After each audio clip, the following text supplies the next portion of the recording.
It's time for All About Android. It's me, Jason Howell, my co-hosts Ron Richards and Win Twit Dow, and also joining us tonight, Michal Rahman from Esper.io. We talk all about Google's upcoming Pixel hardware event. Yes, we have a date. Not a whole lot of extra information, but we talk about what we know. Also, some interesting details about Android 14 and how it might actually connect your phone to satellites. Play Store Billing's pilot program is now launched. Twitter Edit is real and coming, and actually kind of interesting. J.R. Raphael from Android Intelligence takes a look at Stack. Plus, we have some really great feedback and a whole lot more coming up next on All About Android. Podcasts you love. From people you trust. This is Twit.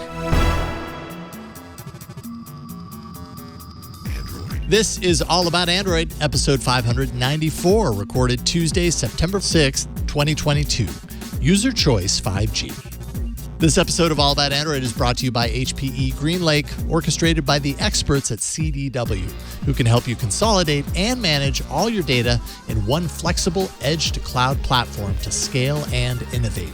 Learn more at cdw.com/HPE. And by Tanium. Tanium unites operations and security teams with a single platform that identifies where all your IT data is, patches every device you own in seconds, and implements critical security controls all from a single pane of glass. Are you ready to protect your organization from cyber threats? Learn more at tanium.com/twit. And by Wealthfront. Get a bonus $50 when you start investing with Wealthfront.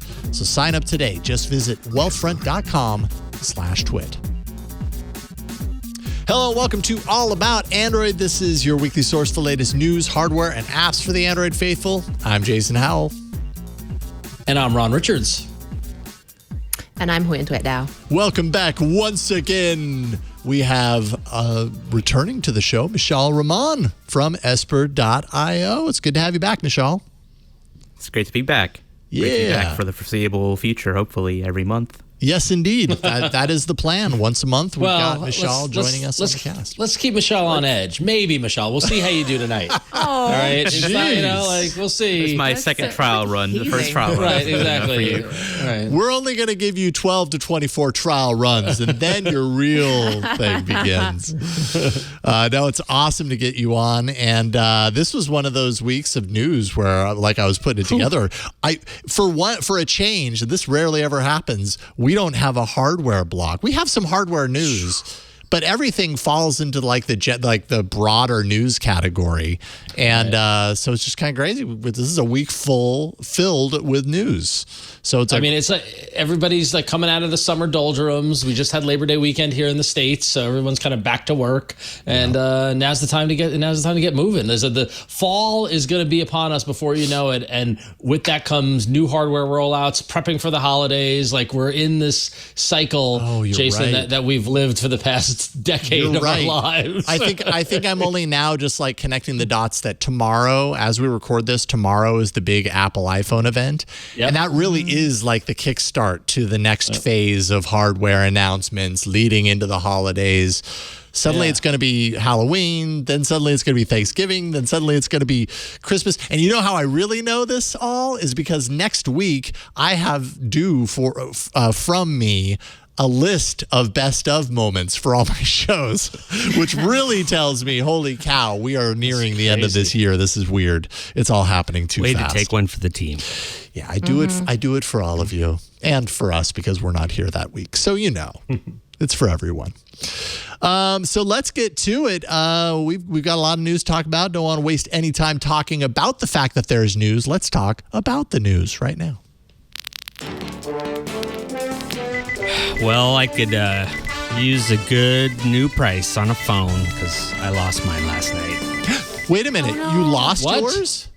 I think I left it at Lowe's or on the roof of my car. Either way, it's turned off and not reachable. Oh, no. That's bad, too. Oh, I'm sorry.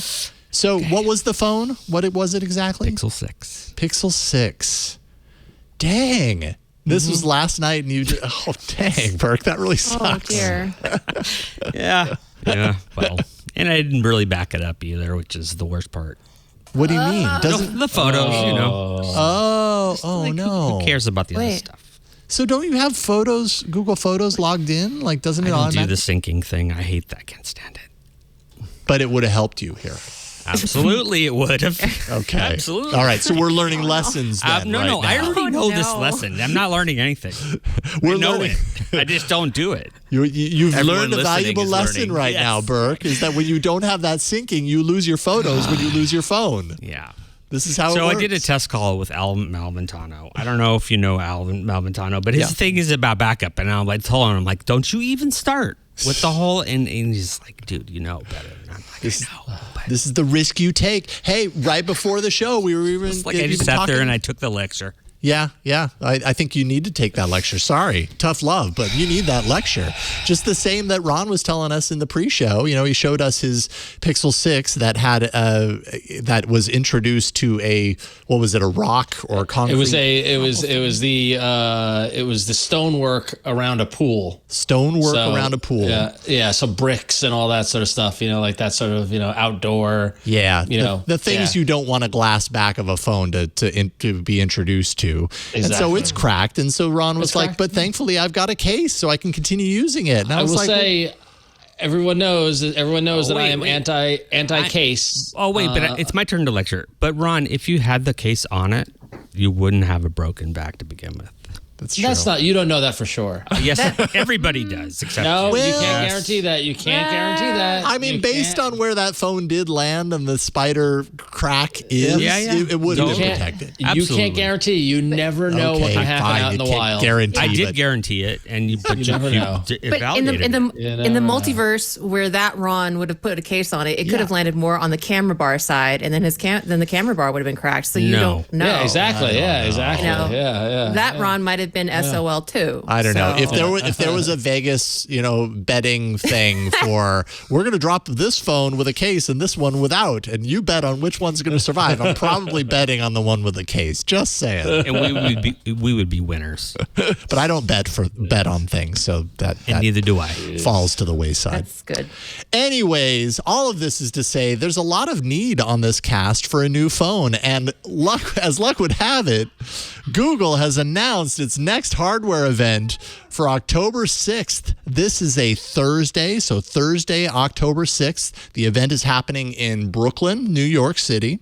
So New York City, 10 a.m. Eastern, 7 a.m. Pacific. So, yeah. is it going to be? Is it going to have an audience, or is it completely is it? This is the first non-virtual only event that Google's having, which isn't true because their I/O was non-virtual, but it was mostly virtual. Yeah, it was like in person, but sort of in person. But I think for their hardware event, it's their first one in 3 years. That's Is actual press going to be in the audience? I Yes. guess that's the question. Yeah, think so, yeah. Interesting. Yes, Interesting. press will be there. Their invites have gone out. Press, including people we know very closely on this show, are talking about making their arrangements to go out to New York City. So okay. it's on. It's on. Oh, it's on. So You don't know? What's that? I know. Oh, okay, I'm sorry. I shouldn't have but I know. Yes. Get it, Brooke. Is interesting, I suppose slightly interesting. Maybe Google does this every year, that this was announced the day before Apple's big iPhone event, which happens at the time of this recording happens tomorrow. So, Google's like, before you decide on your iPhone, we've got an event too. It's just in a month, so you got to be patient. But they had a little teaser video, which Burke is showing right now. And this is kind of interesting. So they're flashing through all the things that we can expect to see. None of this is a surprise, by the way, because Google has already, unveiled that the Pixel 7, the design was shown off. The Pixel Watch was shown off at Google I/O. Why are they showing AirBuds Pro? Or sorry, the Google Pixel Buds Pro. Why are they showing those? We already have those, right? Those are out, or am I missing something? I feel They're like out.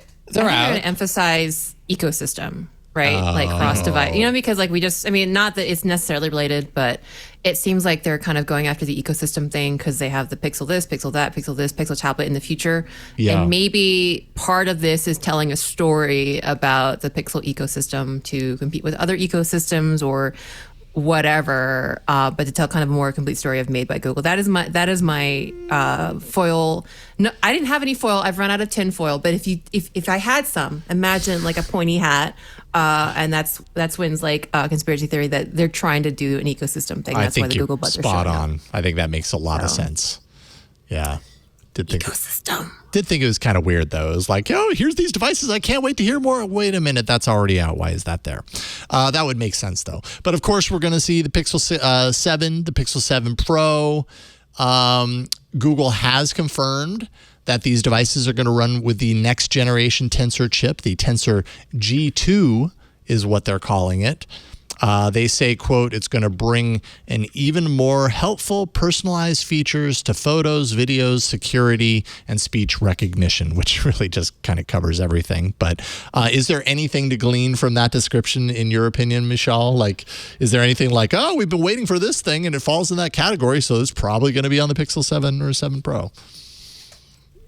In terms of the second generation Tensor, I don't think there is been much discussion or leaks or rumors that point to it really being like a true successor in terms of like a next generation chipset. We don't really know much about it at all. Yeah. And in fact, it may just end up being a Tensor 1 Pro in not name, but in actual specifications. Who knows? Right.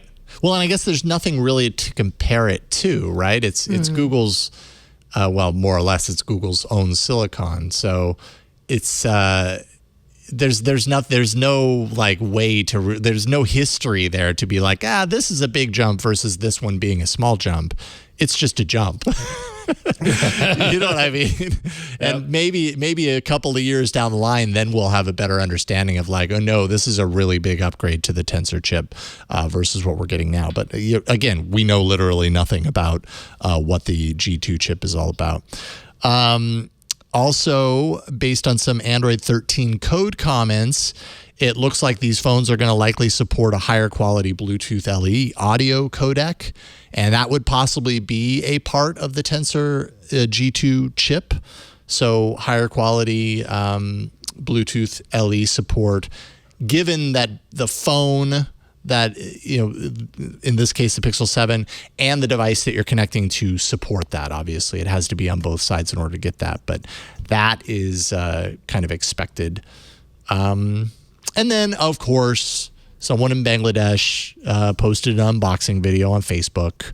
So, we're now in the month leading up to the event where everybody and their dog finds a device and gets to unbox it on YouTube or Facebook.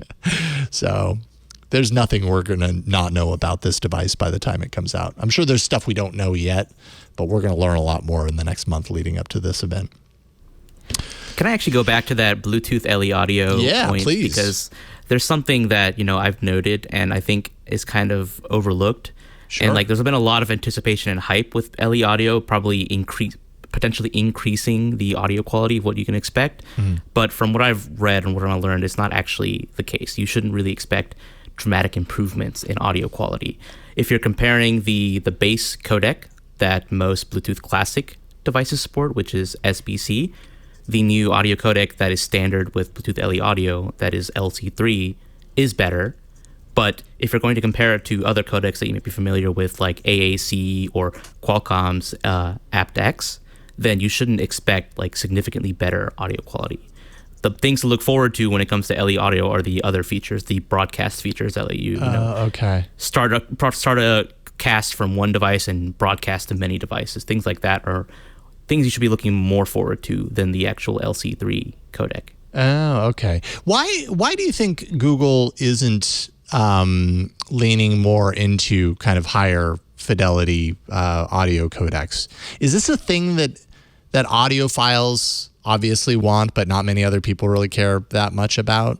You know what I mean? It always seems like a marquee feature for a very small subset of phones, like, oh, and they're supporting all of the major, high fidelity audio codecs. But I would imagine if it's a great codec, why wouldn't all phones want to pack that in? Or is it just not in demand? What do you think? Well, right now, baked into Android, Android itself does natively support Sony's LDAC, which is one of the highest quality, Bluetooth audio codecs out there. And so I think, they're not marketing it heavily, but Pixels already do support high quality Bluetooth audio using some of the more higher quality codecs. Nice. Good. I appreciate that context because I'm not sure that I was aware of that. So that's good. So we got the 7, we got the 7 Pro, and then we got the Pixel Watch. Google has not announced at any point what system on a chip, what processor is inside of the watch. 9 to 5 Google had reported back in May that they believe that processor to be the Samsung Exynos 9110. Yes, more than 1.5 gigs of RAM in that processor, but the chip actually dates back to 2018. That's my understanding anyways.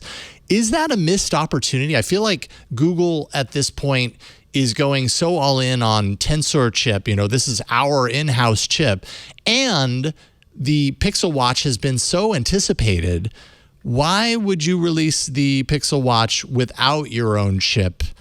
Does that just mean that Google isn't strong enough in that department to be able to bring that to their wearable? I feel like if it was another company that has a bite out of the logo, they'd move the world to make that happen, right? To signal like, we think this is so important, we put this everywhere. But maybe I'm wrong, but I don't know. What do you all think? I mean, we don't know what it is, so you don't know that it's not, right? That's true. So it could still be. Could still be. For devil's advocate's sake, I feel like this might be a premature conversation until we hear that it's not running it. Yeah. Although we'll see, whether the report of it running the Exynos is true or not. But there's a big difference. I would imagine there's a big difference between a processor. And I know very little bit. Michelle, you probably know more about this than I do or whatnot. But, between a processor running in a phone versus one that is sized and power managed for a wearable. Mm-hmm. Right? And yeah, so maybe it's just not there. Maybe it's not there yet.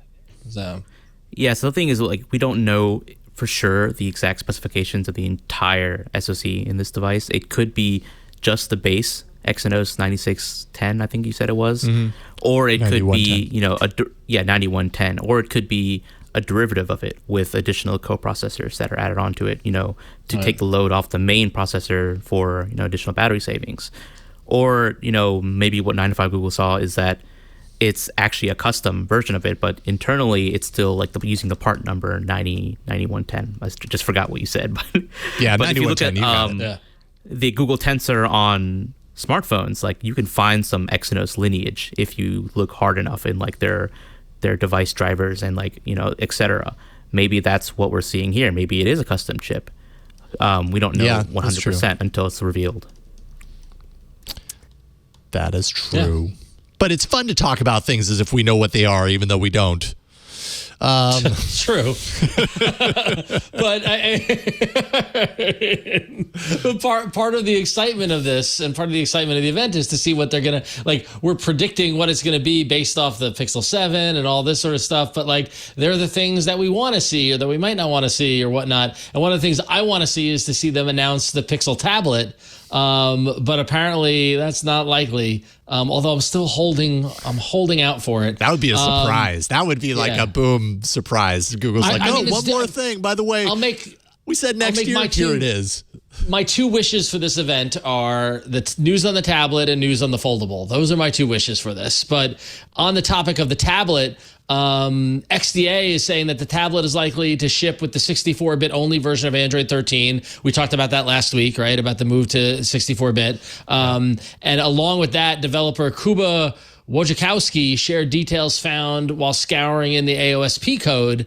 And those findings further back up 9 to 5 Google's report from March that Google was working on a detachable Nest Hub tablet. Remember we talked about that? It was a tablet that sat in the Nest Hub and popped out of it, which would explain why the Pixel tablet looked kind of Nest Hubby in that way kind of thing. Kuba says that the Pixel tablet will likely not have any GPS hardware, no proximity and barometer sensors, and no support for high-fidelity sensor processing. And this could also mean that Google sells the NetHub base as an additional accessory to turn the tablet into a Nest Hub, a fully functional Nest Hub. finally, Kuba seems to believe that the Pixel tablet will be running the first generation Tensor chip. So basically what the speculation is that this Pixel tablet is for local in-home use, not for taking off the home, not for, GPS or proximity or any of the outdoors kind of things. It's like, this is a tablet that you use in your house, which is fascinating because that's an approach, right? I guess it's it would be interesting to me though if Google is saying, this is our version of a tablet, but it doesn't do those things that a lot of other tablets do. You know what I mean? I get the idea that this is a Nest, potentially anyways, that this would be a dockable Nest Hub that also works as a tablet. That I feel like they're two separate things. Like a Nest Hub that could also be, replicate tablet functionality is one thing, but here's a Pixel tablet, but it doesn't do the things that normal tablets do. But you could get this thing to dock it on, and it becomes a Nest Hub, and so it'll do that thing. I don't know. I feel like that's kind of confusing as far as what people expect out of a tablet. Although maybe some of these features are things that people don't expect out of a tablet. It's all about positioning, though. It's all about positioning, saying, listen, you are, you spend more time at home than ever thanks to the pandemic, right? Mm-hmm. We've built all this home connected equipment, and you can control it all with Google Home through your Nest Hub. But guess what? Maybe you want to sit on the couch and adjust the lights. You can do it with the tablet. Why be tethered to the Nest Hub? Take the Nest Hub display with you. And while you're on the couch, look up who you're watching or whatever and do all the things you want to do with the tablet. I can see it from a marketing perspective. You can tell the story. It is a different version of the story that we've heard about tablets, which honestly, given the uphill battle or uphill climb that tablets have in the market that we've talked about a lot this year, right? Change the conversation. Yeah, shift the conversation. That's really fair because in terms of competing with companies that have a logo with a bite taken out of them, I think Samsung is in a better position to kind of directly compete with that company from a tablet perspective, like with the S8 and things like that. Whereas Google is just going to play catch up with this kind of thing. So maybe, and as you mentioned, Ron, with all the connectivity we're talking about and seamless experiences from one device to another and ambient computing, maybe this is not a bad tack to rather than just try to be not third in a race or third or fourth or fifth or whatever, maybe just leveraging what they already have, right? Which is the home, the connectivity and things like that, and leveraging that. Yeah, because I think it's fair to say that that the Google Home is just make sure she just loves to just pipe in sometimes when I just mention her name. She really wants to know that she's needed. Yeah. I'm giving her a compliment because I think in terms of home connectedness and home assistance, she's doing very well. So I think it might behoove them to try just a different tack, leverage all this cross-device stuff and multi-device, yada, yada, and then try something new. And if it doesn't work out, they're still third or fifth or whatever that they are. So right. In a race that doesn't matter, right? Really. Yeah, exactly. Yeah. I think this is kind of a really clever way for them to merge their product lines. So if you look back what happened with the Chromecast, right? The Chromecast for a long time was running some really, really old, heavily stripped down version of Android. I don't even know if you could consider it Android anymore. And now we have the Chromecast with Google TV, which runs full Android or / Google TV. They're kind of doing a similar thing here where you have the Nest Hubs. They're running, Cast OS / Fuchsia, which is very, very limited in what it can do and what you can do with it.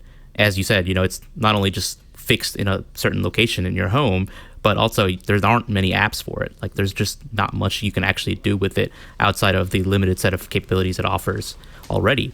But if it runs Android 13, a full-fledged build of Android, then you have access to all the apps on Google Play. And with all this push that Google is making with, tablet optimization, large screen optimizations, then you'll have access to so many apps that are just better suited to, take, not only just leave it in your dock on the bedside to monitor your sleep or do whatever you can already do with the Nest Hub, but also use it when you're on the couch. Yeah. Interesting. I really do think that it comes down to, you're right, it comes down to how they market this. I think where I get confused is if Google was to come out with a product and say, introducing the new Nest Hub that also works as a tablet, I think the understanding of that product is it's what we're used to seeing from Google/Nest, and it has this new functionality of basically being a tablet that you can remove and you can use. If Google comes out and says, this is the Pixel tablet, it's an amazing tablet, it can do all these things, except it can't do these things, but it can dock with this thing to become that thing. I don't know. Maybe I'm repeating myself, but I get confused between those two directions. The starting point is different. Yeah. Like what the starting point makes, like I think the starting point that you're talking about sets expectations differently. Yes, absolutely. Rather than starting from it's a tablet, so we think iPad, we think Samsung, you know, Right. S8, yada yada, and now but it's not. It would feel maybe lesser depending on what your needs are, what your starting point is. So I think that's a very fair point. Yeah. Well, we will see. I think you're not going to see this, from my understanding, at the event, Ron. Unless they do a tease, they could tease ahead. No, it's a month out. You never know. We're Jason's literally canceling 1 month Christmas. out. You never know. I want to see the tablet. I want to see the foldable. You put out the positive energy into the universe and make it happen. This is going to be like, this is what, the third event we wanted to see a foldable at now? Like, come on. Like, and I know there's no rumors about a foldable at all, and they're not going to take the focus away from the Pixel 7, but I want to say, but at least give me like, here's what's coming. Well, I didn't actually mention this, and I forgot to really read through the New York Times piece, but there was some information that Google is moving its production facilities some of it out of China as it begins to explore a 2023 foldable release. So there's some news. Foldables next year, along with the tablet. That makes next year pretty interesting to look forward to. There was also, I think his name is Ross Young. He's the display supply consultant, DSCC, like the CEO of that company, puts out a lot of reports about foldables and displays. And I think this earlier today put out a tweet saying that the Pixel tablet or the Pixel foldable is set for release in March, I think, of 2023. He mentioned something like that. Yes, you're right. So there's some news there. He says 4 months till the foldable Pixel smartphone starts panel production. Are you excited? I am assuming it will launch in March. But whatever launches in March, right? Like, it's crazy. Well, if you're following the Samsung TikTok release cycle, possibly. Right? Because now that I say that, like that actually makes at least a sliver of sense, because then Google's traditional launch line would be the October fall event, and then their foldable, it would almost be opposite of what Samsung does, right? It would be almost like you folded two sides of a marketing thing. Exactly. So who the heck knows? These are all rumors, but they're fun. 1 month out. We're gonna watch all these rumors ramp up over the next month. We're going to see what it becomes, and I'm excited. We'll be, we'll be there watching, and we'll of course we'll be excited to see whatever they come up with. Just show me a tablet and a foldable. Okay, let's take a break real quickly and thank our first sponsor, because this episode of All About Android is brought to you by HPE GreenLake, orchestrated by the experts at CDW. The people at CDW understand that your organization needs simple management over its big data. But with workloads remaining on-prem due to legacy systems, it can feel challenging to organize and optimize your data. And that's where CDW can help your organization by consolidating and managing all your data in one flexible, unified experience with the HPE GreenLake Edge-to-Cloud platform. The experience you'll get with HPE GreenLake is unique because no matter where your data or applications live, you can free up energy and resources with automated processes and streamlined management. And we could all use more streamlined things, right? Not only that, HPE GreenLake creates a seamless cloud experience among multiple data environments thanks to the as-a-service model that meets your remote workforce at the edge. And with unrivaled scalability, you'll see an instant increase in capacity, allowing for greater flexibility and accelerated business growth, so your team can tackle bigger priorities like innovation. When it comes to streamlined management, HPE makes data transformation possible. CDW makes it powerful. Learn more at cdw.com/HPE. That's cdw.com/HPE. And we thank them for their support of All About Android. And with that, we got some more news coming your way. No hardware, just news. That's right. More news. Sending it over to WinTwitDAO for more news coverage. Yes. Well, I mean, something did sort of happen in March. Nothing that interesting. I mean, in March, we talked about how Google started a, quote, user billing choice pilot with their frenemy Spotify to allow for third-party billing options alongside Google Pay. So I say frenemy because, of course, we've had a lot of stories in the last year about the idea of app fairness, and both other companies as well as countries trying to break up the duopoly that is the Apple and Google app ecosystems. And for example, in South Korea, they basically passed what could be sometimes colloquially called as the anti-Google, anti-Apple laws that basically required Google to provide third-party billing options to users. Wow. So Google did, in fact, respond to that law in Korea and did kind of work with them to some kind of compromise. And they did start this pilot program with Spotify because of who Spotify is, being one of the biggest subscription-based developers, to kind of test this third-party billing option. Well, on Thursday, September 1st, Google opened, sort of, its Play Store billing pilot, which again is again built, I think, built upon the work done in Korea. And it is open. It's not fully open. It is only open to non-game apps to sign up for. And currently, the regions in which users may be presented a third-party billing choice, now again, not necessarily the countries that the developer is in, but really literally the countries where users sitting in front of their phones can see third-party billing options, are the European Economic Area, which is the EU plus Iceland, Liechtenstein, and Norway, Australia, India, Indonesia, and Japan. So if you have users in this country and you want to provide them third-party billing options, well, then you can go ahead and try signing up for the user billing choice pilot. There's a couple interesting things to note. That the sign-up form for interested devs is very much like a contact form. It looks very much, I think, Michelle, actually, you noted that it looks like it's going to be a human-reviewed sign-up rather than something automated.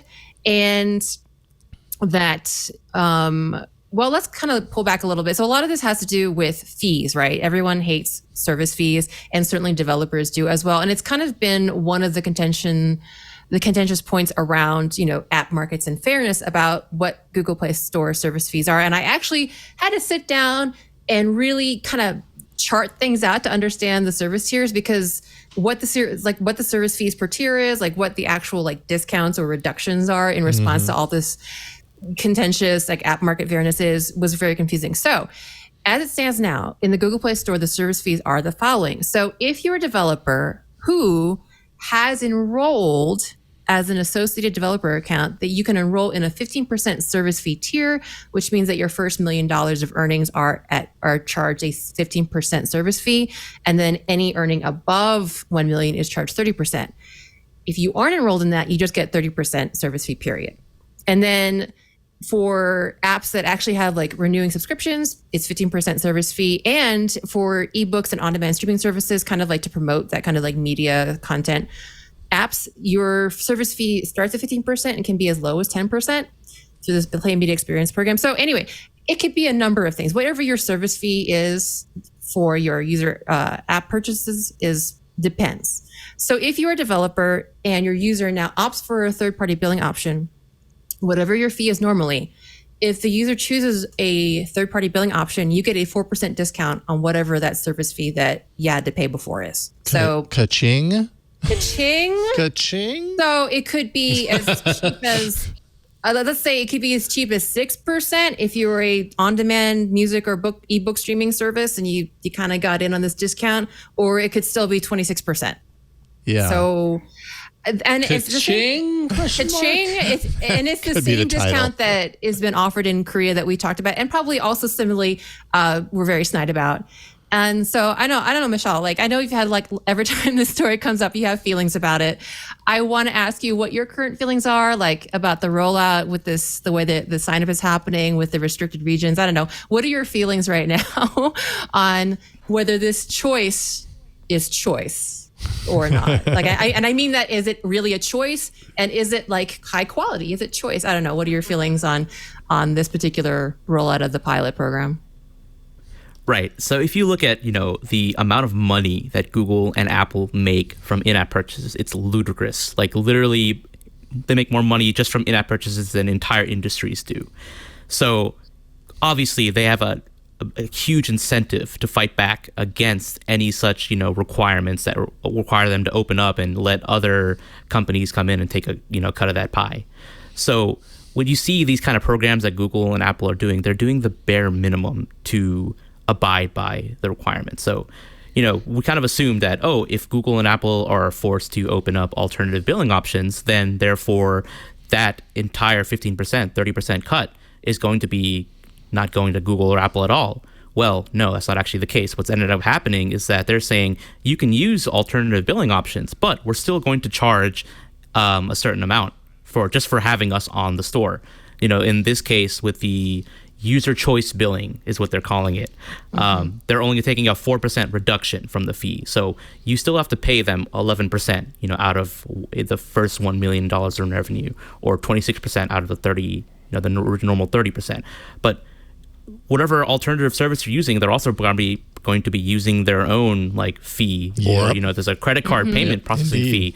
You're still paying that. So how much is a developer really saving? And then if you look at the naming itself, they're calling this program user choice billing. I find that very leading in how they're saying it. They're saying that it's the user's choice that you can have either Google or this alternative, but that alternative must also include Google. So it's the user's choice that you can only pick between those two. And the other program where Google's option isn't included, they call that alternative billing without user choice. So they're saying, basically saying you're not, the user doesn't have a choice if you don't if you don't include Google as an option. So it's the user doesn't have all the choices. Yeah, it's very That's good some marketing. good marketing right there. Very good. It's like putting the knife in and twisting it just a little bit. We gotta do it.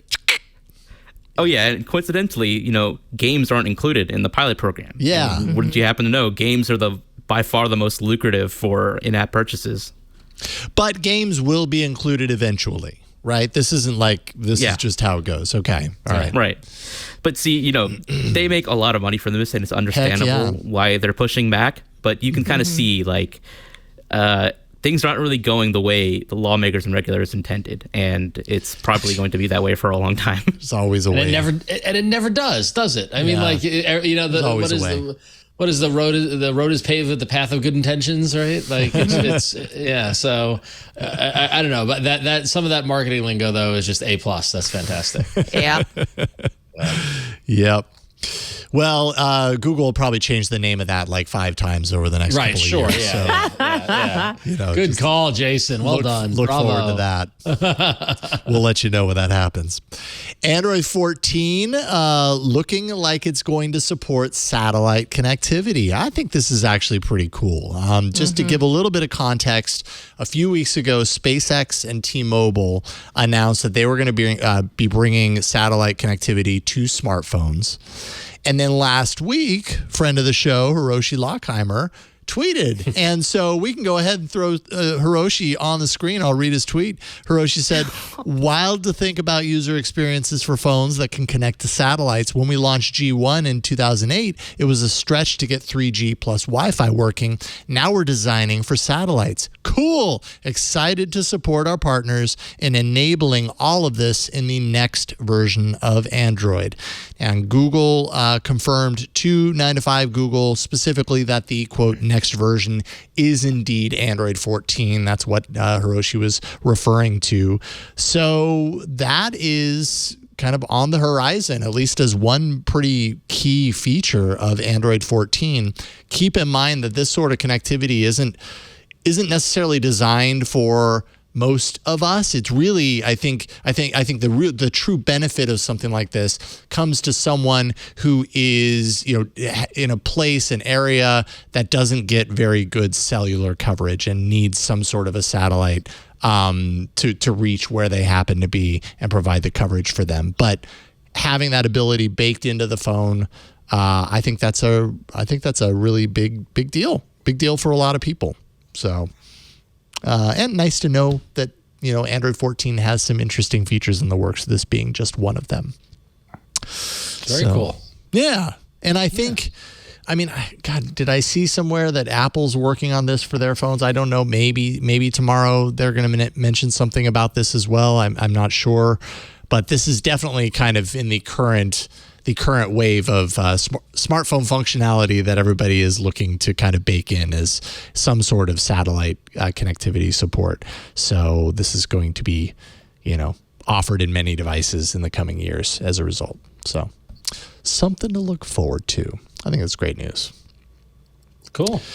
So in terms of more great news, if you're a material design fan, you're going to dig this. I love this. Because Google released about a 2-minute long video that actually admittedly is pretty cool. You can check it out. Our video viewers can see it on the screen in a moment. But it's a collage of animated experiments inspired by material design, specifically Material U. There you just heard a little bit of the audio from the video. So it's a collage of animated experiments inspired by material design, specifically Material U, with some amazing visuals and some great sound design, which you just heard a little bit there a moment ago. Yeah, turn up the sound a little bit. Let that bleed through a little bit. It's and I don't think we're going to get taken down because of this video. It's not even on YouTube. But... It is a very well put together piece that definitely, if you're in the material world, fandom, you'll dig. Material world. Yeah, exactly. Oh, this is one of my favorites. Yeah. Oh, nice. And so for our audio viewers, cool. that was just the interface of a music player expanding to different sizes, and now there's a frame on the wall that's got text that's changing into different fonts starting with Roboto. This is a really hard video to put any sort of words to. It's check it out. Incredibly visual. It really is just like taking the ideas and the concepts of material design and converting them into some sort of a real world kind of like atmosphere. And I don't know how to explain it any other way. It is really mesmerizing. It reminds me of some of the visual assets from when Android 13 rolled out last year. Android 12. When Android 12, sorry, I can't even keep track. When Android 12 rolled out last year, when we first saw Material U, there was some, the website design and stuff like that. This feels like an extension and a continuation of that story. But it's just like, if you're an animation fan or a video or that sort of thing, it's 2 minutes. Go check it out. It's completely engaging. It's fun. And it's a lot of fun. So yeah. That must have been really fun for them to make. Totally. I would have loved to be working on that project.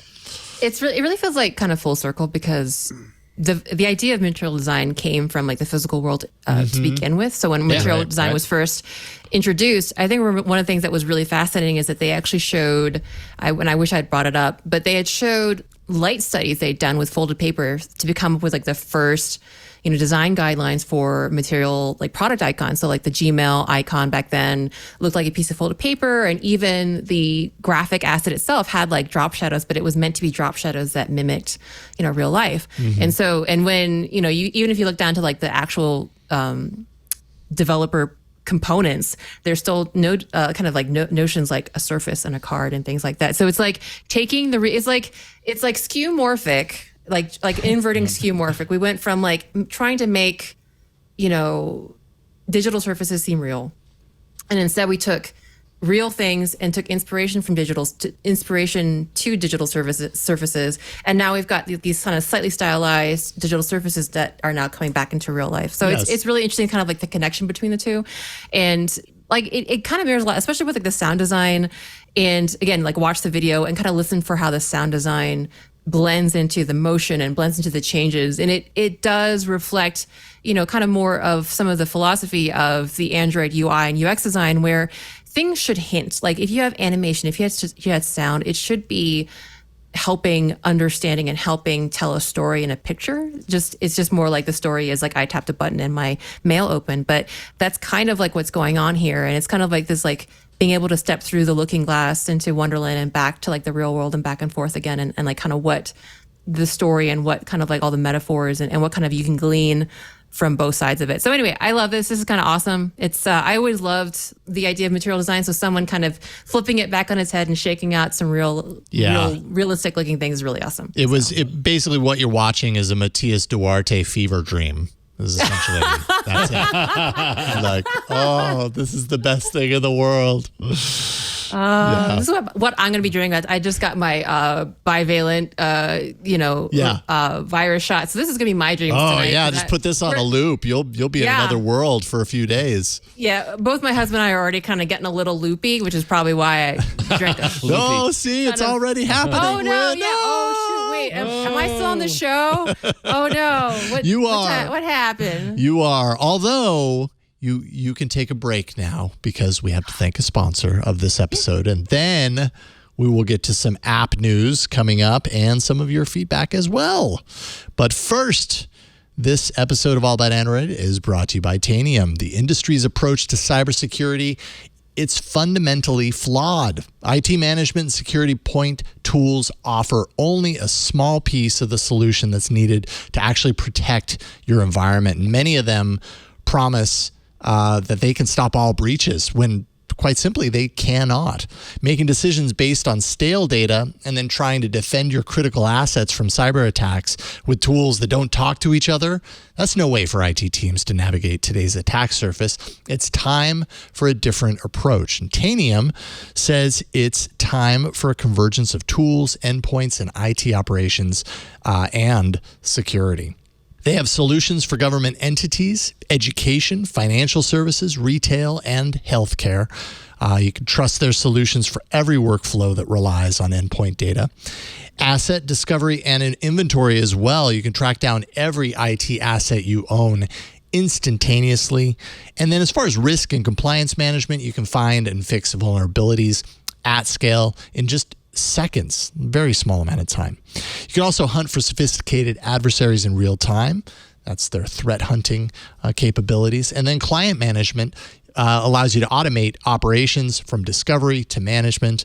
And then finally, indexing and monitoring sensitive data globally in seconds is really important as well. Now, Tanium protects organizations where other endpoint management and security providers have failed. With a single platform, Tanium identifies where all your data is across your entire IT estate, patches every device that you own in a matter of seconds, and then implements critical security controls all from a single pane of glass. It's a lot of power. Kevin Bush, the vice president of IT at Ring Power Corp, says Tanium brings visibility to one screen for our whole team. If you don't have that kind of visibility, you're not going to be able to sleep at night. No kidding. With real-time data comes real-time impact. If you're ready to unite operations and security teams with a single source of truth and confidently protect your organization from cyber threats, it's time you met Tanium. And you can learn more. All you have to do is visit tanium.com/twit. That's TANIUM, tanium.com/twit. We thank Tanium for their support of All About Android. All right, we do have some app news this week. Some pretty interesting stuff in here, so let's get to it. It's time for the apps. This kind of looks like our own material design bumper. We were ahead of the curve. We were ahead of the curve. Got some sound design in it too. Yes, Yeah, exactly. All right, Wade, you got the first one. Well, to kind of come back to the idea that sometimes when we complain to Google, they listen. We talked a little while ago about how everyone kind of just hated the fact that Google just completely replaced the app permissions list with the data safety section. Yeah. Now, there's nothing really necessarily wrong with the data safety section. It has a lot of additional information and more contextual information, but it is the honor system, and it really wasn't an automatically generated list of anything. Everyone liked their permissions list. So we complained. Google said they would bring it back, and it is back in version 32.1.10-21 of the Play Store. Your app permissions list is back. And if you go to an apps listing in the Play Store, look in the app info section, you will see a brand new, well, it was the old section, but it's new again. It's got a new section, and you'll see app permissions in the app info. If you click see more, you will see all that permissions detail that you have been missing. Now, just to note that if you want to adjust any of the permissions for the app, you still have to go back to settings, but there you go. Sometimes complaining works, and we got our app permissions list back right up in the app info where it should have been the whole time. Yeah, So that there you wasn't go. so hard. See, No. Wasn't so hard to give us everything we asked for. I mean, they already had it before. I just got to put it back. Again, like toggle it. You know? Yeah, Right. toggling Yep. the switch that Yep. was already there. No, I think that's the right approach. And like I don't know that we have an overhead shot, and it's okay if we don't. But I'm just kind of looking at one for like Audible as one example. I just did a random app that I pulled up. Audible is a sponsor. I should also mention that. But and I'm just pulling that up, and yeah, it's a full page of detail. So, and that's information that may or may not have been there if it was fully left up to the developer to describe exactly what they're using and why, right? It is extra context. And if that's a full page of extra context, right on. That's great for those of us, who are users of these apps to really know and understand exactly what's going on there. So, how do you feel about it, Michelle? Is this good news? So I understand why Google may have removed it, and the reason is the permissions that you see on that list are not really. It's not really representation of Android's permission model as it's supposed to work. So like all those permissions that you see, you're never going to actually see any apps request those permissions in context, as in like while you're actually running the app, you're never going to see permission dialog asking for most of those permissions. Right. That's because most of those permissions are automatically granted when you install the app. And so it's kind of assumed that those permissions aren't really sensitive. Things like the internet permission, right? You kind of assume every app will have access to the internet, so you don't really need to ask the user to grant internet access. The sensitive permissions that are part of the applications request list, those should be requested and we present it to the user when they are actually needed. So for example, if an app wants to use a microphone, then the app will actually have to ask the user to grant it access to the microphone, with this dialogue.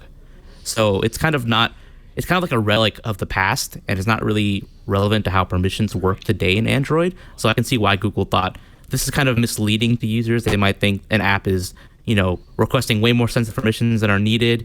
So let's get rid of this while we launch this 80/50 section. They didn't really announce or say why they got rid of it, but I can understand why they would have done it. Yeah, I mean, like I'm looking at Uber right now. There's so much here listed that it's basically like 2 pages. Of all people to check, Jason. Jeez. Well, I wanted to check something that would actually give me a lot of information here, right?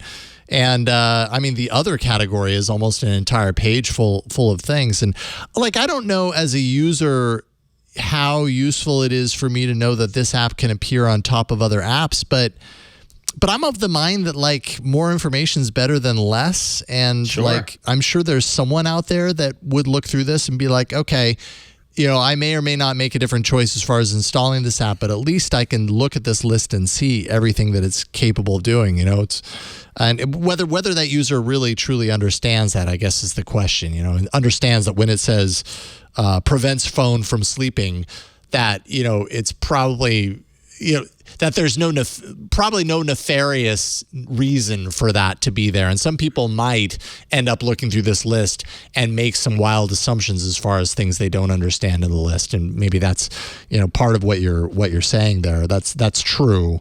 But also I think there's a lot of people that just want to know as much information about this stuff as possible. And why not? If you've got the information, show it. Yeah.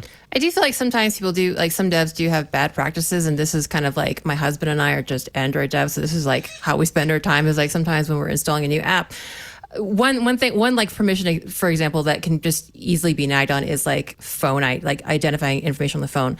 A lot, like kind of maybe not quite as much nowadays, but in the old days, back in my, like when I first started developing Android, a lot of people would use the phone ID as a like account customer ID to identify a customer when that's not really necessary. Or like they want phone access when they really want it for something that there are better solutions for.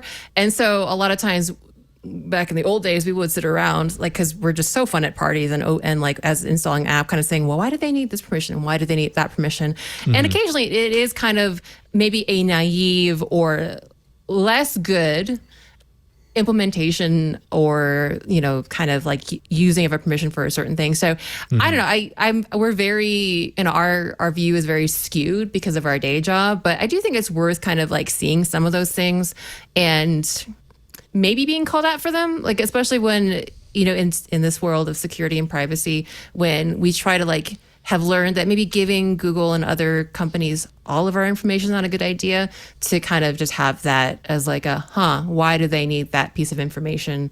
And like, I totally get it. Like a lot of maybe non-boring it parties type users might see something and not understand, and maybe it seems very intimidating. But at the same time, I definitely feel like there have been very decent, like I've seen some definitely very decent reviews saying, why do you need this? And it's a fair question sometimes, like, why do you need my location for, like, why do you need find location versus like rough or coarse location, things like that. So I think they're fair questions to bring up. Not everyone's going to bring them up. Usually someone who's just very diligent and very Android faithfully user might bring it up, but I think it's worth to have it. But I agree. I think it's worth to have it. It's good to have for the transparency. But then you do, for better or for worse, you do get an uninformed user who sees that and freaks out and then deletes the app because they don't understand the context. But right? that's where the data, yeah. Mm-hmm. Yeah. Sorry, So like it's the balance between those two things. So yeah. No, and I think that's why having both the data safety section to give the developers a chance to, in English, more or less, say, this is what we're using it for. But I mean, that thing isn't really, they're not really enforcing that. Like, they're kind of selectively or just opportunistically, like, making sure people are honest. So in an ideal world, it would be a nice, like, 2-part check system, but it's not. So anyway. Mm-hmm. Right. Interesting. Well, this next story has to do with cough and snore detection. So a 9 to 5 Google. There's a segue for you, everybody. Yeah, sorry. Very sexy cough feature. And sneeze detection. Sorry, sometimes they don't always work, and I can tell you right now, I wasn't really trying very hard on that one, so my apologies. Let me try again. Hey, did you hear? A 9 to 5 Google APK insight actually points to Google's anticipated snore and cough detection. This happening during sleep, coming to Android's digital well-being, and thankfully, we have Michal on the show because Michal actually posted on Reddit kind of expanding on what 9 to 5 Google found about this feature. And so tell us kind of, you said that there were certain things that the article didn't point out. What were those things? Okay, so just take a step back. In order to actually detect when someone is coughing or snoring, you need an application, or you need to collect continuous microphone data, right? So a lot of people would probably hear that and think, oh, crud, my phone is constantly, listening in on me, spying on me. Well, your phone already does that if you have a hardware detection enabled. Yeah. But, in this case, you don't want 20 different apps constantly collecting data from the microphone and waking up the phone to determine, was that a cough event? Was that a snore event? Instead, what basically Google is building is a framework and like an API. So where you have one system application that is collecting microphone data or using that microphone data to determine whether or not a cough or a snore happened. And then you have another application that can subscribe to those events through an API and saying, okay, a cough and a snore happened. And then it can present that data to the user. So what I believe is happening with in Android 13 with this digital well-being functionality is that there's going to be a system app. In the Pixel's case, it'll be the Android System Intelligence app. It'll be providing this ambient context event, which is a snore or a cough. And then what's going to be happening is that the digital well-being will be a client. It'll be subscribing to receive events of that nature. And then it can present that to the user. And the reason you want to split it up in this way is it kind of makes it privacy preserving. So you have one application doing the bulk of the privacy invasive, determining whether or not someone is coughing or snoring using their microphone. And then you have another app which is kind of independent of the actual microphone data. And it's just, using that to show the user whether or not they coughed or snored. Yeah, did it happen, yes or no? And for all those people tracking their sleep, which is not something that I do ever. So I'm probably people who do it are really into it, right? So I get there's somebody out there is very excited by this.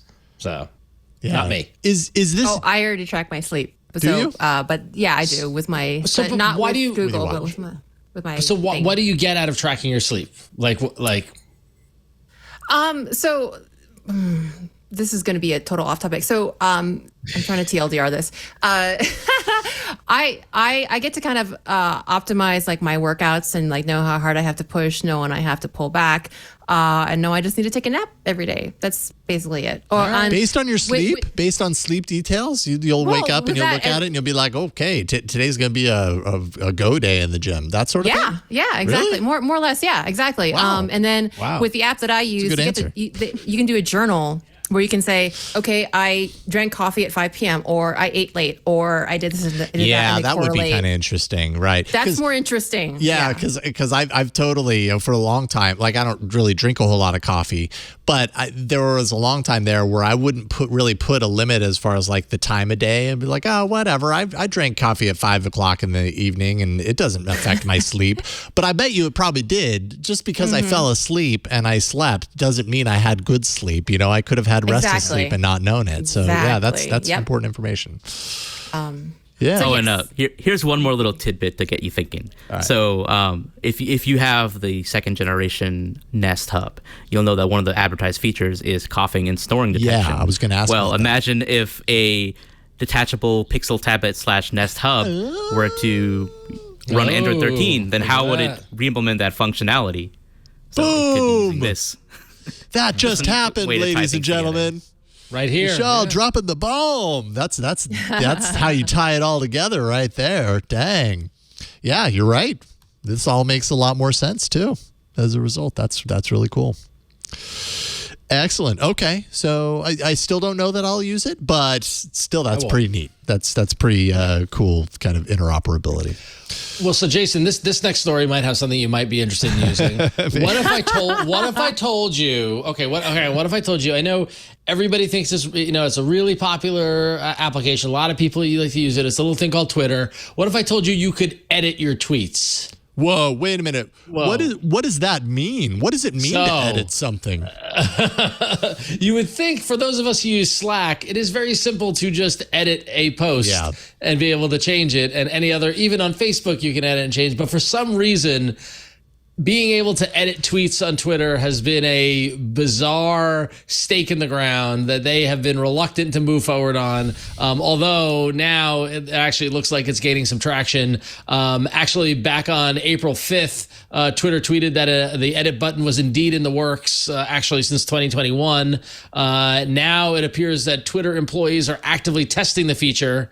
And it says edit tweet is a feature that lets people make changes to their tweet after it's been published. Think of it as a short period of time to do things like fix typos, add mistags, and more. So how exactly will it work? They say tweets will be able to be edited a few times in the 30 minutes following their publication.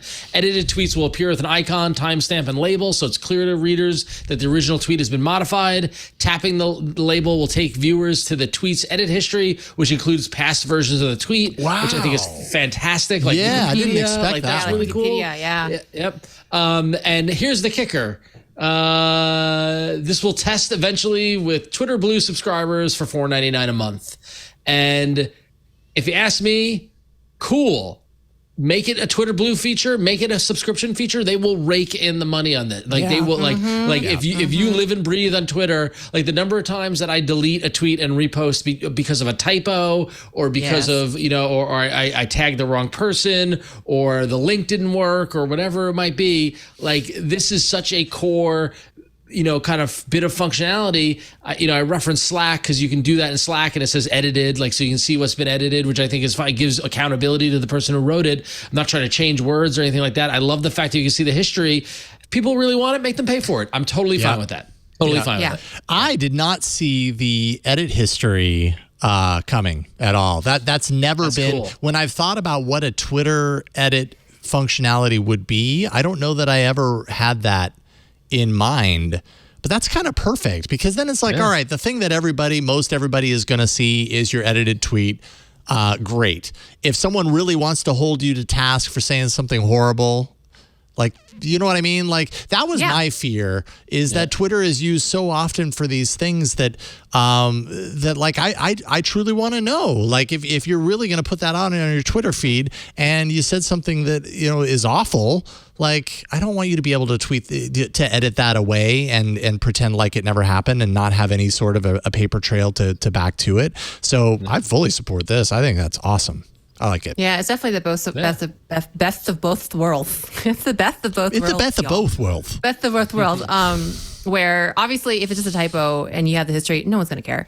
But yeah, like you're saying, Jason, if it's something significant, and you'll be able to see it. And in fact, it could be the source of brand new comedy on Twitter to see someone's desperate edits on a tweet to see what they're doing. So I really like it. I mean, I think the Wikipedia thing, like the Wikipedia style, is like almost like, wow, that makes so much sense. Was that obvious? Like, to me, it wasn't obvious, and I think it's just a great way to do it. I'm excited. It's gonna be great to see people who like completely lose it, to see their edit history, like people who have like meltdowns and like the number of times they go in and change it and stuff like that. Like, that will be very amusing.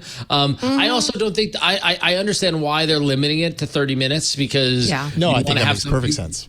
Well, no, I was gonna say you want to have some permanence, right? And so like the idea of publishing, but like, nowhere else on the web is there a time like you can, you know what I mean? Like the fact that you're showing the edit history, to me, I could argue say that you don't need the 30-minute thing. Just let it live, And if someone wants to change it, they're gonna get called out because they're gonna go look at the edit history and see what they changed and removed. So, but I mean, even in Slack, I think there's a certain point at which you can't edit something that you put in Slack. I've certainly encountered that where that's not true. I don't think so. Really? Because I feel like I've gone back to things that I've written in Slack and I try to find the edit button and it's not there. And I can find it in new things, but I can't find it in older things. I'm rolling back in our Slack to, let's see how long. If it's like older, Jason, maybe. Let's go July. I went to July. Or something. Here we go. July. I could be wrong. I've encountered it enough times that I just kind of assumed that's how it works.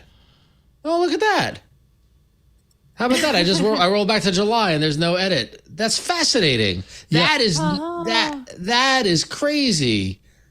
So there's try that. That's totally a holy cow. There's a certain amount of permanence to things in other platforms like that too. And yeah, I mean, I don't know why that decision was made with Slack. Like, this is it might be a setting thing too. I'm trying another. Or it's also just like practicality too. It's like at some point there's diminishing returns in keeping all that data. That's true. Right. Oh, I don't know. That's interesting. It might be a setting, and whether how much you pay and stuff like that. Because I'm in a different. So I tried it in our Slack that we're in and we collaborate on, and I went back to July 19th and I couldn't edit a post, and now I'm in another Slack. It's a data retention thing. I can edit it. It depends on what your data retention policy is. That's exactly. What it is. Okay. We can't go. All of our stuff gets deleted like after 6 months. So. You can't continue going back and back. I mean, I'm forever. I'm going back to August 30th, in our chat, and I can't edit my post there. Which is fascinating because I'm in another Slack that is a paid enterprise thing, and I can edit more. You're right. Oh, okay. So it's a setting. Got it. Okay. It's a setting. Yeah. Pay us for AWS storage, please. Yeah, basically. Right. So, anyways, how do you feel about this, Michelle? Do you think Twitter's on the right track as far as edit functionality is concerned? What do you think? I mean, I think it's a no-brainer. They're finally adding the ability to edit and let you correct your mistakes, and putting it behind a paywall. Of course, Twitter needs to make money. I don't think they've been making very much of it before. Yeah. This might get them a nice chunk of cash. We'll see. Yeah. I think it's a pretty key feature to say, like, hey, you know what? If you want this, you got to pay for a service, and that's not the only thing that you get with Twitter Blue. Might be the only thing that someone actually wants, but might also be worth it. So yeah, I'm probably resubscribing once that rolls out. Yeah, my subscription, I let that lapse as well, and I would consider it again for that. Well, and it's funny because I don't have a Twitter Blue subscription, and I'm not. I think this is great, and if you're someone who lives and breathes and on Twitter a lot, but the volume that I'm doing on Twitter these days, true. like I can delete and repost. It's fine, right? So, but others, other folks might disagree, and that's great. So that the choice is there, which is wonderful. The choice is yours to make. Exactly. User tweeting choice. User editing choice. Yes, right. Yeah, how would Google name this? User choice tweeting. User choice tweeting. Yeah, something like that. All right, Wayne, you got the next one. Yeah, well, it is time again to hear from J.R. Raphael of Android Intelligence. As we keep having J.R. on the show week after week, I feel like we get these useful and delightful little nuggets and tidbits of Android knowledge starting to stack up in all the best ways. And in fact, like it. I worked really hard on that one, y'all, for like 5 minutes. And in fact, JR is talking about stacks this week. All right, what you got for us, JR? Hey, happy September to one and all. The best tech tips, if you ask me, are the ones that make your life just a teensy bit easier, usually in some small but significant way. And today's tip absolutely falls into that category. It's all about your wallet, the physical one, and using a crafty Android tool to more effectively store stuff from it in a completely digital, completely secure way. Now, the tool is made by Google, but it isn't Google Wallet. It's an under-development app hardly anyone knows about called Stack. You remember hearing about this? Google actually announced this thing pretty quietly a little over a year ago. I don't know about you, but I remember playing around with it for a little while and then, promptly forgetting about it, as one does. But man, let me tell you, Stack is well worth your while to remember. It's insanely powerful, super easy to use, and it isn't available anywhere else outside of Android. So here's what it does. Stack makes it really, really simple to capture high-quality scans of any sort of card, document, other physical paper onto your phone, then store all that stuff securely for easy ongoing access. Everything you scan gets automatically filed into stacks, basically categories, things like insurance, receipts, medical IDs, and then you can find anything you need just by opening up the app and looking in the appropriate stack, or even just searching for any word in the image. That's so much more versatile and useful than what Google Wallet can do, isn't it? And if you're worried about security, something you should absolutely always be thinking about, well, know this, Stack keeps all your scanned stuff in a special area of your existing Google storage. You can require a fingerprint or face authentication in order to access it. And there's more too. All basics aside, Stack can transform anything you scan into a high-quality PDF, with support for multiple pages even. It automatically extracts key details from anything you scan and then displays all that info separately beneath the image. And it gives you a simple area for adding your own notes alongside anything you save, just as an easy point of ongoing future reference. It's fast, simple, secure, and free. All you've got to do is remember to use it. You can find Stack in the Play Store. We'll slap a link in this week's show notes for you too. And hey, remember this, you can feast on an endless buffet of tasty tips like these by signing up for my free Android Intelligence newsletter. You'll get 3 things to try in your inbox every Friday. No catch. Just head over to androidintel.net/twit to start your adventure. That's androidintel.net/twit. I'll see you there, and I'll see you right back here in Twit World next week. Thank you, JR. That's awesome. I did the same thing. I forgot that Stacks even existed because it's from the 120. What do they call it? Area 120. Area 120. Yeah. Cousin of Ja in chat says, "Do not trust this app. It will get killed." You might be right. I mean, that's the problem. So true. Hopefully, for all the people who are using dead. Stack, hopefully that doesn't happen. But yeah, I don't know. I don't know the track record on Area 120 apps that are created and survive for a couple of years and then disappear. As long as nobody pays attention to it, it'll be safe. Wait. I see. So Once people start using it. Yeah, keep it to all of us. That's all, everybody. Keep it all right, just us. Don't tell your friends and your family. Just keep it as a secret between us. I don't know. Looks kind of versatile, though. I mean, whereas like a Google Wallet is really about keeping, cards, loyalty cards, that sort of stuff.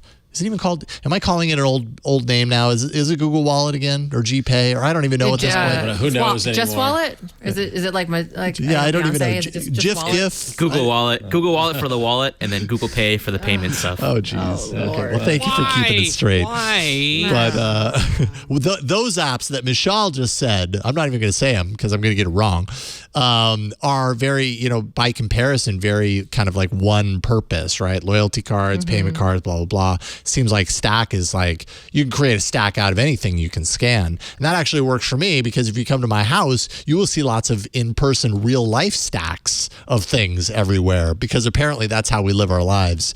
And it kind of drives me insane. But at this point, I think I'm just kind of like accepted that that's the way that I live my life is in stacks. So Jason, you just got to rename your stack something else, like organized groups. Yeah, create categories for my real in-home stacks. There we go. Or I could just scan them with stack and then throw them away. Then I've got no real life stacks anymore. See? Solving all the problems. I also really appreciated, by the way, that JR scanned an old school Blockbuster card. That was nice. Pretty good. And a TPS report. I literally lulled when I saw that. I really did. And I did install stacks. Gonna need you to fill out your TPS report, everybody. Yeah. And the requisition for the stapler. There you go. Everybody, if you haven't seen Office Space, go see it. Classic. It is a Modern classic. Absolutely. All right, let's take a break and thank the sponsor, and then we will come back and we will answer some of your feedback, or at least read it. Some of you might ask questions. Others just want your point heard, and that's what we will do. But first, this episode of All About Android is brought to you by Wealthfront. Wealthfront is a financial services company. They're actually founded in 2008 with the goal to make building long-term wealth delightfully easy. And if you've seen the market lately, you probably didn't like what you saw, but seeing is actually a matter of perspective, right? Wealthfront is an investing app with a different vision, one that's focused on long-term wealth, designed to weather any market condition, even the one we're in now. It's easy to look at what's going on right now and be like, it feels so uncertain and everything. Wealthfront is so focused on that long-term wealth idea. With Wealthfront, you're going to get a pre-built, diversified portfolio that actually spreads your investing eggs across more baskets. It's the time-tested way to build long-term wealth and whether whatever volatility is happening in the market. Because the trick to wealth isn't timing, it's time in the market. Because historically, the market has always rebounded. By automating your investments, it's easier to invest regularly, regardless of the ups and the downs of that volatility. So if you want to invest for the long term, while the market is basically having a clearance sale, see, it's all about perspective, do not wait, the time is now. Wealthfront makes it super easy to start investing. You just answer a few questions about your risk level and future plans, and then you'll get a personalized portfolio built for the long term. And that's really about it. And you're going to get a $50 bonus if you sign up today. Wealthfront was actually voted the best overall robo-advisor by Investopedia. It's already helping nearly 500,000 people build their wealth with over $27 billion in managed assets. Get a bonus $50 when you start investing with Wealthfront. So sign up today. Just visit wealthfront.com/twit. That's wealthfront.com/twit. This bit of investing wisdom is a paid endorsement from Wealthfront, and we thank Wealthfront for their support of All About Android. And it is time for your email. AAA@twit.tv is the email address. And we heard a lot, actually, about the Pixel line in general. But Pixel 6a, I did the review last week on last week's show and actually heard from a lot of people about this. So, Wynn, why don't you take it off? Yeah, so our first email is from Frank from Erie, Colorado. And Frank writes saying, longtime listener, I agree with Jason's review of the poor battery life of the Pixel 6a. I bought a 6a about a week ago to replace my 3a XL. The problem comes from the 5G antenna. Once I turned off the antenna and selected 4G, the battery life improved significantly to the point that I consider it to be normal compared to other phones I have owned. Go into settings, networking internet, SIMs, to preferred network type. Maybe this will start a discussion on AAA. What is the point of 5G on a mobile phone anyway? Thanks for all the hard work to make the show over the years. And thank you, Frank from Erie, Colorado, for both the tip and like the real life experience of apparently 5G draining his battery life. So that sounds actually very reasonable to me. I mean, are we at a point to where we are seeing the real life, like the point as Frank puts it, of 5G on mobile? Because I see the 5G logo a lot. But I don't know that I'm necessarily, when I see that 5G, going, holy moly, my phone is so much faster than it is when that 5G is not selected. We don't get much of it around here, Jason. What's that? I noticed we don't get much of it. Okay. So it's just all that 5G spread around somewhere else. Is your 5G a weak or a strong signal? Is it offering a lot of speed where you happen to be? Yeah. I think I turned 5G off. Didn't it when the Pixel 6 came out? Wasn't that a big battery drain? This was the same thing. Yeah. Same thing. story, different phone. Yeah. So I still haven't turned it on. I couldn't even tell you where to do it. So. And has your life been horrible having a phone that didn't have 5G on it? I'll be honest with you, Jason. It's been pretty great. Michelle, I'm really curious to hear your perspective on this because you probably understand kind of the underlying architecture of this to a degree that we don't, or maybe you don't, but I'm assuming. But like, do you keep 5G on? Is it worth the battery trade-off? Like, I feel like if I buy a new phone and it supports 5G, I shouldn't have to turn off the big thing that it offers in order to get great battery life, but maybe that's just the way it is. So I don't know the underlying architecture side of it, but I do have a lot of thoughts to share on 5G. I put you on a pedestal, Michelle. Put me on a pedestal, right? I really did. Listen, Michelle, as the inventor of 5G, why should I turn it on my phone? I have many patents on 5G. Just putting it out there. But in all seriousness, I think there's multiple issues at play here. First of all, the Pixel 6. It just does not have a very good cellular modem and cellular connectivity in general. So I think it's kind of a unique quirk of the Pixel 6, and that requiring you to turn off 5G in order to, reduce how much heat is generated from the modem and, save some battery life. I think that's more of a Pixel 6 Tensor specific issue than other devices. But on the other hand, I think kind of people have this expectation that 5G is changing our lives, completely, and like it's going to make everything better. But in reality, if you look at the baseline speeds we're getting from mobile data since 5G's introduction, they've gone up significantly. Like I'm sitting here, and if I were to run a speed test, I think I get like 200 Mbps down on 5G. That's crazy good, right? Yeah. Like, of course, like what am I going to do on my phone that requires 200 Mbps? Not very much. If you're just browsing like Twitter and Reddit, like you don't need that much speed. But as the applications on our phone evolve and get more and more powerful, more and more data hungry, we're doing augmented reality stuff out there. You require more to download these models over the air. You want that stuff to be done quickly and almost seamlessly. So like this 5G is kind of meeting the future, even though we're not actively making the best use of it. Like it's still beneficial that as 5G has gotten better, and it's also boosted 4G speeds as well. Like I'm sure your 4G speeds now are way better than they were 5-6 years ago. So I think you shouldn't like overhype how much 5G hasn't done anything for us. I think it's done a lot for us. It's just not like immediate tangible, like, I can immediately tell when I've turned off 5G versus back to 4G. I think what you're saying. Yeah, it's not like switching. It's not like switching from a 38.4 baud modem back to 1200 baud modem. Right. Like you don't feel the and that's all you modem users from 30 years ago. You know what I'm talking about. I know what you're talking about. Yeah, I get it. But I think Michelle, that's a great point because like yes, the Pixel 6 and the Pixel 6a may not be the components inside may not be able to handle the 5G and the battery load it will be, but maybe in the 7. Maybe in the 7A, like as stuff evolves and like part of the maturation of a new protocol or a new, kind of a new paradigm in this is that all the components and everything else need to be optimized for it to really run and hum nicely. And 5G has been bumpy, possibly because it's a myth and it's made up and it's just marketing, but that's another angle to it. But that 5G is a myth, or the bumpy 5G rollout. 5G, the bumpy rollout of 5G is because it's not actually like it's a creation of the carrier marketing angles, right? Mostly like vaporware.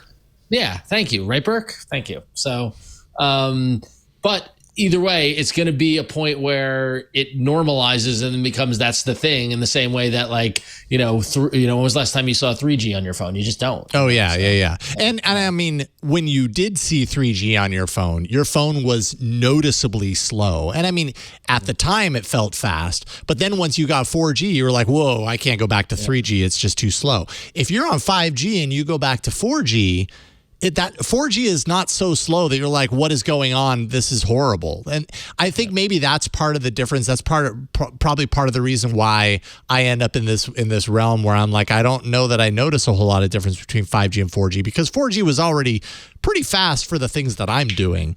And so maybe 5G is faster, but it's, you know what I mean? It's not going SD to HD. It's like going HD to 4K or maybe HD to, you know what I mean? A step up from HD that's not. Yep. But also, remember, 4G has gotten a lot faster because of the improvements that that's a great point. Yeah, totally. 5G. Yeah. That's a really great point. Jason, maybe 4G to 2G. I mean, 4K to 2K. That's 4K to 2K. Sure, there we go. Yeah. I like that. I'm sorry, real quick. Burke, I'm going to share it with you in the chat. You can share it with everybody in our video. But I found a great article from CNET back in April that explains all the different flavors of 5G. It's called "Not All 5G is the Same: All Flavors and Names Explained." And between 5G ultra wideband, 5G UC, 5G plus, and and the fact that some carriers were just rename their 4G networks to be 5G. So it's very nuanced in what does 5G actually mean.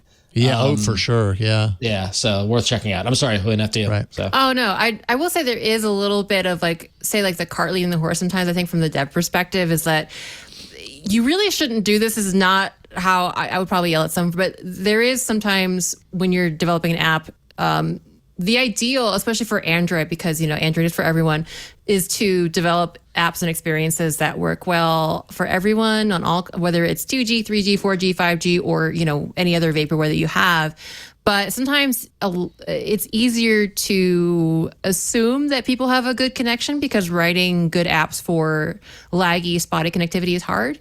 And so I think sometimes there is a push to kind of aim for the highest end phone that you can without alienating users. So yeah, actually, as Michelle said, things are the data that's going to be used, even though you really should be careful with the data when you access user data, other devs, you really need to be conscientious of it, but that doesn't always happen. And people are pushing the bounds of it. So it is an important conversation to have, especially as 5G spreads around. I mean, sometimes it feels like a first world problem thing where we're arguing about 5G and so many other Android users are whatever. But the leading edge does tend to drag everyone else kicking and screaming with them just because, I don't know, you can call it dev laziness or just wanting to have all the things and being able to push boundaries with technology, which sometimes requires more data. So there is a little bit of that, I will say. So unfortunately, can't ignore it. Don't ignore it. For everybody. There you go. And, good advice. Great advice.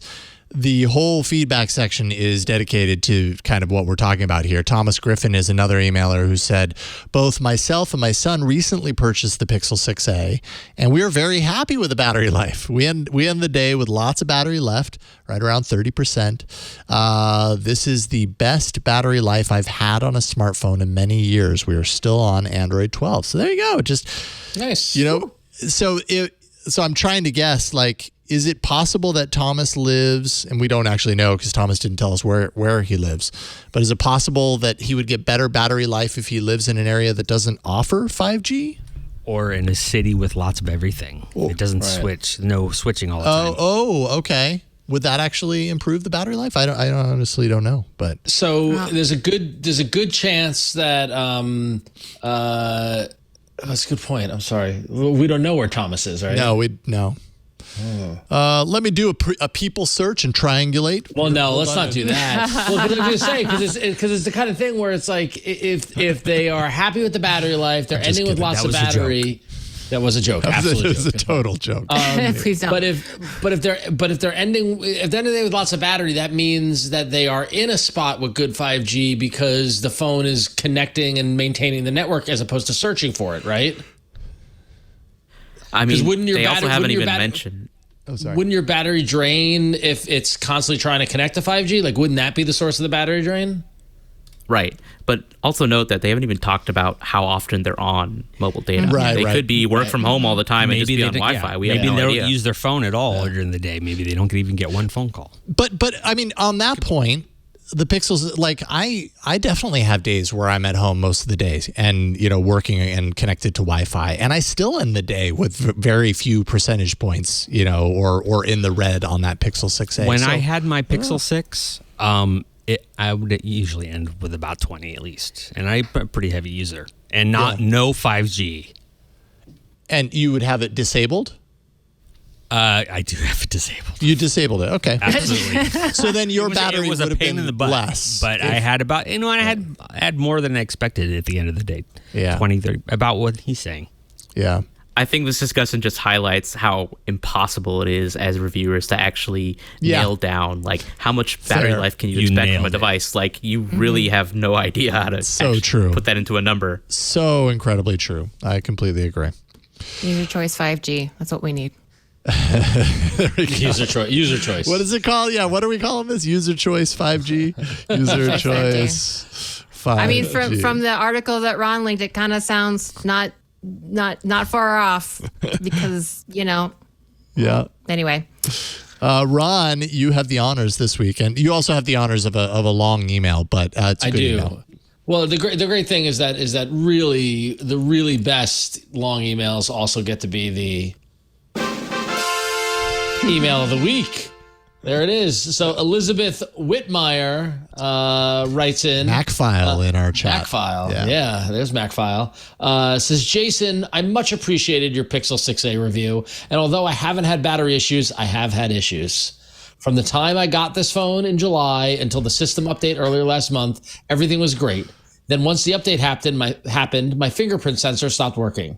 I tried deleting one of my saved fingerprints and re-adding it, but the scanner wouldn't scan any new print. I tried starting in safe mode, but there was no change. So I discussed it all with the Google Store's customer service, and they're sending me a replacement. So it looks to me as though the update broke my phone, and Google didn't offer any argument about that. The thing that really gets me, though, is that my first Pixel, the OG Pixel, was great for probably a year, then had issues with the phone's microphone. So they sent me a new one. And that one also had issues after some time, maybe a little more than a year. I upgraded to a Pixel 3a. Same issues after some time, again with the mic. They sent me a new Pixel 3a just last year, and I was so glad when Google announced the 6a because the new 3a started acting up with callers or callees not being able to hear me. The mic again. So I got that first 6a, and now there are a different set of issues, but I'm starting to wonder if this is a pattern. And regarding the battery, I haven't had issues with that, but then I'm home most of the time, working from home, using the camera not very often. Basically, I'm browsing the internet and social media, shopping, going through my notifications, answering email, etc. So for all I know, if my usage were typical rather than light, maybe I'd have battery problems too. Who knows? And Elizabeth, you make some great points about your history with the Pixel OG and the OG Pixel, Pixel 1 and the Pixel 3a and now the 6a. Really, the only common thread throughout all this, I think, is you. Ooh, dang. That wasn't where I saw that going. Ron, you're supposed to end with the common thread is the Pixel phone. Right. Oh, right. No, I'm sorry. I thought the common thread was the user. Okay, so there's two common threads then. The Pixel phone and Elizabeth. No, but and our I will horrible say- luck in getting bad Pixel phones. No, I didn't want odd. I didn't want to interrupt my wonderful reading of Elizabeth's email of the week. Thank you, Kirk. But Jason, I totally forgot about the 3A mic issues. Do you remember that when that was a big deal? That I totally remember the mic issue that she was talking about where the mic was cutting out and people couldn't hear you, and like there were lots of problems with that phone. I totally forgot about that issue. So she's not alone in that regard. I'm just kidding, Elizabeth. I love you. I'm sorry. Yeah, and it's not just. And I know we haven't never even issue. met. We never even met. And I just told her I loved her. So there you go. But Ron, hold on a second though. I've had every single problem with the Pixel except for mic issues. All of them have died except for my 3A XL. I've had like 3 phones boot loop. No, I've never had a mic problem with any of them. So, but the common thread is the Pixel. I mean, Burke, Ron's just going to say it's you in this case. I mean, it's got to be you. Hey, if you search, I mean, if I just typed in Google Pixel, I just typed in Google Pixel 3a M, and autofill was microphone issues. And looking at Google, there's I can invent I'll post on Reddit, iFixit, Droid Guy, like all these sites talking about it. Here's an article from Android Authority. I don't mean Google to say Pixel it 3, wasn't an issue. I'm just saying I had lots of other issues, but never had one. Yeah. Yeah. Well, yeah, and I think the common thread there, tying it all together, and this kind of touches on what we were talking about earlier when I said there's an email later that talks exactly about this, is that Pixel phones in general just seem to have a very patchy kind of working history. History of a device that lasts a long time. I was just camping last weekend, go figure, with some friends of ours, and they had, what did she have? I think she had the 4A, I believe, the Pixel 4A, but she was grilling me like, what is my next phone? Because this phone suddenly feels like it's haunted. Like out of nowhere, this phone is just horrible. And it used to be great and I loved it. And then suddenly it became horrible and I need to get a new phone. And I often hear this about Pixels. And so I guess it's kind of concerning that like they're really great when they come out. And, I'm definitely in the camp that I'm always excited for a new Pixel. I also happen to be like a tech reviewer that gets the latest Pixel every single year. So I'm rarely with one for more than a year. And a lot of people are with one for more than a year. And so they end up seeing this thing. And that's got to be incredibly frustrating. Michelle, in your opinion, do you like this isn't just isolated to Google's phones? I know other phones have histories, but do Pixel phones have this sort of spotty history more than other phones, if you had to guess? So first of all, I just wanted to say I'm surprised at how loyal y'all are to Google after hearing like, oh, I had issues with the OG Pixel, then the 3A, and then the 6A, and I'm like, you're still buying Pixel phones if you had all these issues? Totally fair. It's about the camera. Totally fair. Totally fair. Absolutely fair. But I don't think Pixels in general have. It's really hard to quantify. Like when I was at XDA, like deciding whether or not you want to report on a specific issue a phone has, like how do you know whether or not something's actually widespread or not? Just because people on the internet are complaining about it, how do you know it's actually widespread? Like I have no idea. And maybe it's just that Pixel users are more vocal on the internet and we just don't have a similar community of other OEM devices to actually figure out whether an issue in those phones is actually widespread or not. And so I can't really tell you whether or not Pixel phones are more buggier than other devices. Voice of reason. I mean, enthusiasts are really loud. I mean, and I say that as an enthusiast. We just like to talk about our feelings, good or bad, and otherwise. So, when I laugh when Jason, when you said like there's a ghost in the phone, because I think also this kind of thing also leads people to suspect that Google and other big companies have like planned obsolescence in their devices. Oh yeah, for sure.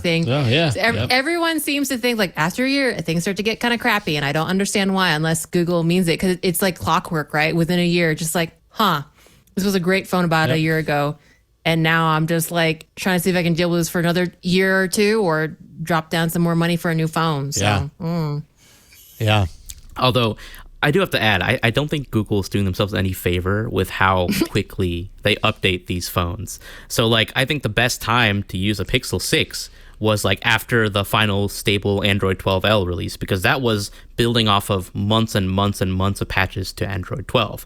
But then all of a sudden you jump ship to Android 13, which made so many under the hood changes, like the entire Bluetooth and ultra wideband stack is now like a modular component. You have all these changes, and then every single month you have new updates that are changing things. So like, I think the fact that these phones are getting so many updates is kind of actually a detriment to the stability. And maybe if Google had slowed down a bit, there might be able to patch up some of these holes that people are having. The flip side to that will always be the people who say, but with those updates come a lot of security enhancements that blah, blah, blah. But maybe not the average everyday person is saying that because they don't know or don't care. But you know what I mean? That those updates also bring other things that a lot of vocal people are wanting more of as well. So, I mean, at the end of the day, I guess you just can't make everybody happy with something like this.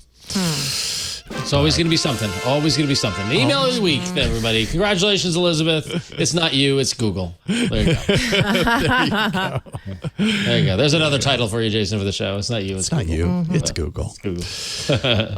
Excellent feedback this week. Actually, we got so much feedback. I've got like a mountain of them in another doc in case, to add on to next week's email block. So who knows? Maybe we'll have a feedback heavy section next week to get it all in. But thank you so much for sending in that feedback, AAA@twit.tv. If you want to be part of the show, we love having you. And we love having you as a part of the show, Michelle Rahman from Esper.io. Michelle, thank you so much for taking time with us tonight and joining us. What do you want to leave people with? What should people know about what you're working on over at Esper? Well, I haven't really formally introduced Esper itself, but if you want to know what the company that I work for does, if you want to deploy and manage a fleet of dedicated devices, we're the company you should talk to. But if you want to know what I do, I cover Android day in, day out. Follow me on Twitter at Mishal Rahman, or just look for my blog posts at blog.esper.io. There you go. blog.esper.io. Definitely look that up. Thank you, Michelle. And what about you, Wen? What do you want to leave people with? I am an Android developer. I'm an Android developer, period. That's what I do. And I often talk about it. You can find Android technical talks that I've done on my website, randomlytyping.com, with links to video and code. And otherwise, you can find me, just rambling about all kinds of stuff and possibly using the new edit button once it comes in on Twitter and Instagram at Queen Code Monkey. Yeah, do it. Thank you, Wen. Always good to see you. And Ron, what about you, sir? I'm just excited for the Pixel 7 because it looks like a Star Trek phone. It does. But until then, you can follow me on Twitter and on Instagram at RonXO. And yeah, that's all. That's all for this week. We really are loyal to a fault to Google, aren't we? We are, and I'm fine. But here's the thing. Now I'm middle aged. I'm in middle age. I have a legacy of loyal to a fault going back to my teens, whether it's Star Wars or Marvel or punk rock and hardcore or the Mets or whatever. Snapple. I really want to find a brand and latch on as hard as I can. So So I'm not, literally, I've been drinking Snapple since 1992. Yeah. Right. Like it literally, if anything, I am loyal. I am loyal. It's the most superior iced tea out there. So, but anyway, so I'm just, it's all loyalty comes easy. So there we go. Yep. Well, thank you, Ron. Thank you to JR for his tip this week. Keep him coming. Android Intelligence, of course. Look for him there. Thank you to Victor behind the scenes for editing this show and publishing it. Thank you to Burke behind the scenes for sometimes talking, but always pushing buttons, figuratively speaking, and other ways that you want to interpret that. You can find me, normally every Thursday on Tech News Weekly, but this week I will not be on the show with Micah. However, I am doing a pre-record of an interview with Ben Schoen from 9 to 5 Google that will be in Thursday's episode. That's all about the Google Pixel event and kind of talking about what we might see and kind of get Ben's take on that. So look for that, twit.tv/TNW. Also, twit.tv/clubtwit. If you're not a member of the club, you should really check it out. It's a lot of fun. It's our ad-free subscription tier so that all of the shows on the Twit network are delivered to you in your own kind of separate private feeds with no ads. You also get access to exclusive Club Twit content that's put out in a Twit Plus podcast feed. So you get lots of, Stacy's Book Club, Hands on Windows, all sorts of extra content that you don't get outside of the club, and a members only Discord, all that for $7 a month, or you can pay for a full year, $84 per year. twit.tv/clubtwit. As for this show, all you got to do is remember twit.tv/AAA for all about Android. Go there. You can subscribe in all the ways that you want.